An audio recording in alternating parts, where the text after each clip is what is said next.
All right, we got 5 minutes on the clock. What is your name and your podcast show? I'm Brian O'Neill. I'm the host of the W2 Prison Break Show. Awesome, man. Now you got an interesting story which led you to start this. Why don't you kind of share us your story and why you should build something based on the skills you already have? Exactly. So I was in real quick corporate sales for 25 years. I'd always wanted to start my own business.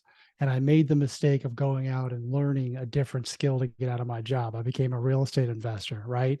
I was busy. And this is the case for a lot of people. We're super busy. One of the biggest excuses I hear or objections is, hey, I don't have enough time. And rather than combat that, I help people now understand that, okay, let's just say you don't have enough time. There's no reason for you to go out and learn a new skill that takes up more of your time that you don't already have. Let's figure out what you're good at, also what you might like to do, what you're passionate about, what your skills are, and let's figure out a way to monetize that so that then you only have to learn how to become a business owner and not how to learn how to do this entirely brand new thing that's just going to suck more time and life and energy out of you. Yeah. Awesome, man. So give an example of you left and you had to learn the world of real estate and you had some great mentors and partners that, you've done an incredible job. But let's rewind. What would you have done differently if you and I were going to start a business right when you left the W-2? Yeah, so I would have identified exactly what I was super good at right then and there. I was in sales for 25 years, right? And I would have just found an area in sales that I was really good at. And what I later found out after being in real estate for several years was that I'm awesome on the phone.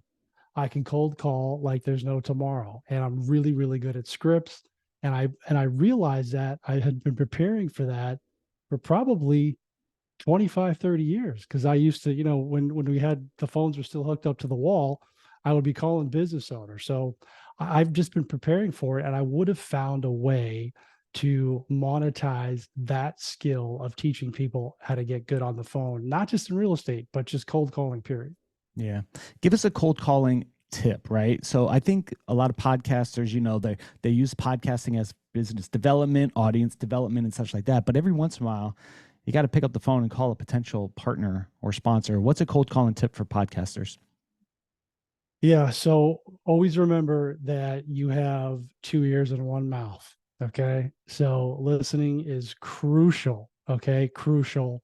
And you have to understand that when you're speaking to somebody, so even if it's for podcasters, that you have to focus on what it is that the person that you're talking to is trying to accomplish. I took this in I use this in my real estate business. It's like, I just want to understand what you're trying to get done. I am not trying to close you. I'm not trying to buy your house on call number one. I'm not trying to, get you to give me money on call number one. I want to understand your situation. That's how you build rapport. Not look, hey, I went to the same school, or I got a dog too, or I got kids. Like, people don't care about that.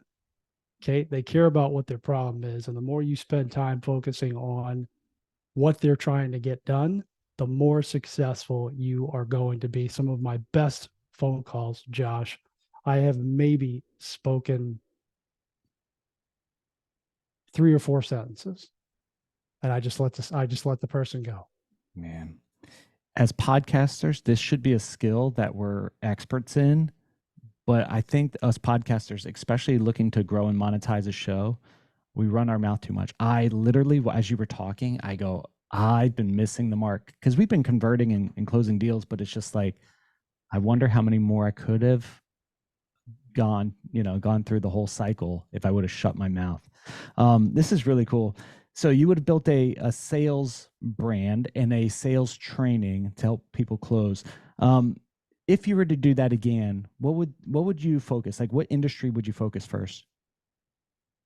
Sure. I would probably focus on real estate because I've picked up some skills. So I took my sales background and brought in my phone skills and brought it to real estate.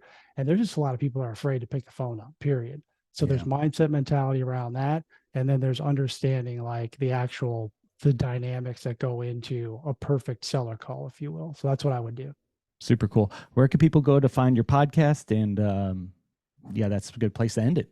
It's the W2 Prison Break Show. It is available everywhere, and you were on it. So definitely go listen to it. Awesome, guys. And we did that all under 5 minutes. We'll see you all on the next episode.